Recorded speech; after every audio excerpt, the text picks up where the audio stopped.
किसी राज्य की आर्थिक स्थिति का अंदाज़ा इस बात से लगाया जा सकता है कि देश के आर्थिक विकास में उसका योगदान कितना है। केंद्रीय वित्त मंत्रालय द्वारा जारी किए गए जीएसटी कलेक्शन के आंकड़े इसका सटीक प्रमाण हैं।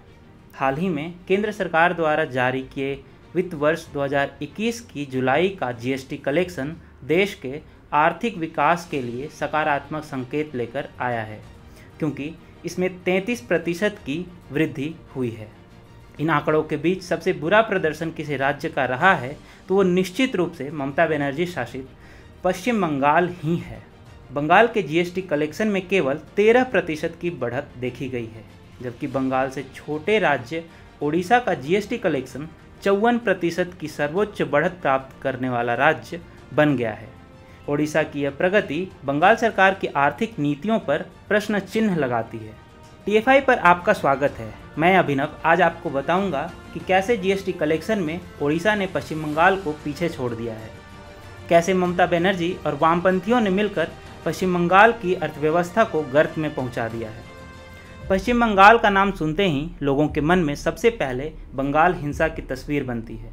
चुनाव से पहले हिंसा, चुनाव के दौरान हिंसा और चुनाव के बाद हिंसा, हिंसा ही हिंसा जैसे बाजारों में होते हैं गद्दे ही गद्दे। बंगाल की इस अराजकता का प्रतिबिंब अब उसके आर्थिक विकास पर भी दिखने लगा है। केंद्र सरकार द्वारा जारी किए गए राज्यों के जीएसटी कलेक्शन के आंकड़ों में सभी का ध्यान बंगाल ने खींचा है। आंकड़ों के अनुसार बंगाल के जीएसटी कलेक्शन में मात्र 15% की वृद्धि हुई है। जुलाई 2021 में बंगाल का जीएसटी कलेक्शन 3,463 करोड़ रुपए था, जो प्रमुख राज्यों की सूची में सबसे निम्न स्तर है। जुलाई 2020 में यही जीएसटी कलेक्शन करीब 3,010 करोड़ रुपए था। इसके विपरीत ओडिशा ने जीएसटी कलेक्शन के मामले में छोटे राज्य रहने के बावजूद बंगाल को पछाड़ते हुए 54% की बढ़ोतरी की है।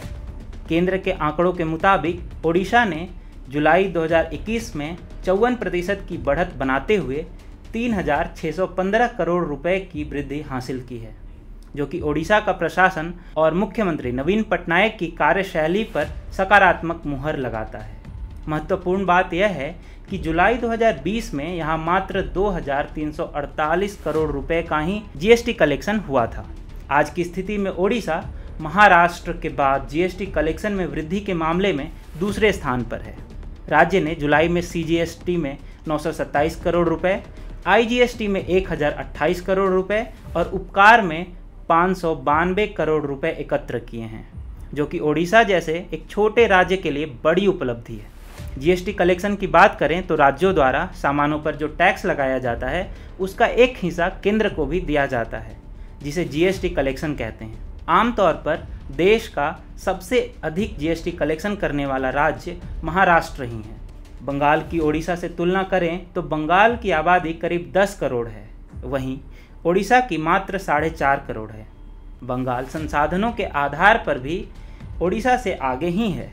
इन सभी बिंदुओं पर आगे रहने के बावजूद यदि जीएसटी के मुद्दे पर बंगाल ओडिशा जैसे राज्य से पिछड़ रहा है तो ये ममता सरकार के लिए बड़े ही शर्म की बात है। बंगाल की इस दुर्गति की वजह उसका कम्युनिस्ट शासन का इतिहास तो रहा ही है, साथ ही पिछले 10 वर्षों में ममता सरकार ने भी इसे बर्बाद करने में एक महत्वपूर्ण भूमिका निभाई है।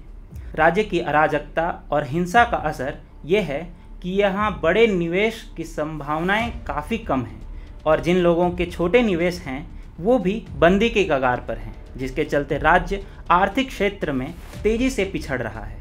वहीं अगर बात ओडिशा की करें तो ओडिशा एक ऐसा राज्य है जो तटीय राज्य होने के कारण साल में 2 या 3 बार किसी बड़े तूफान की चपेट में आता है और आधारभूत ढांचे की बर्बादी के बाद राज्य प्रशासन को इसके लिए दोबारा काम करना पड़ता है। ओडिशा सरकार निवेश के मुद्दे पर हमेशा ही बिजनेस को बढ़ावा देने के लिए काम करती रही है, जिसका नतीजा अब राज्य के जीएसटी कलेक्शन पर भी दिखाई दे रहा है। स्पष्ट तौर पर कहें तो राज्य की आर्थिक स्थिति को बढ़ावा देने में राज्य प्रशासन की भूमिका अहम होती है, क्योंकि अंतिम सर्वोसर्वा राज्य में राज्य सरकार ही होती है। ममता सरकार इस मुद्दे पर विफल रही है। ममता के 10 साल के अनुभव के बावजूद राज्य पिछड़ रहा है, क्योंकि वो सारा ध्यान राजनीतिक नौटंकियों और वोट बैंक पॉलिटिक्स पर ही केंद्रित करके बैठी हैं। दूसरी ओर ओडिशा के मुख्यमंत्री नवीन पटनायक अपने प्रशासनिक अनुभवों का फायदा उठाकर राज्य को आर्थिक क्षेत्र में प्रगति के मार्ग पर ले जाने का प्रयास कर रहे हैं, जिसमें सफलता भी दिखाई देने लगी है।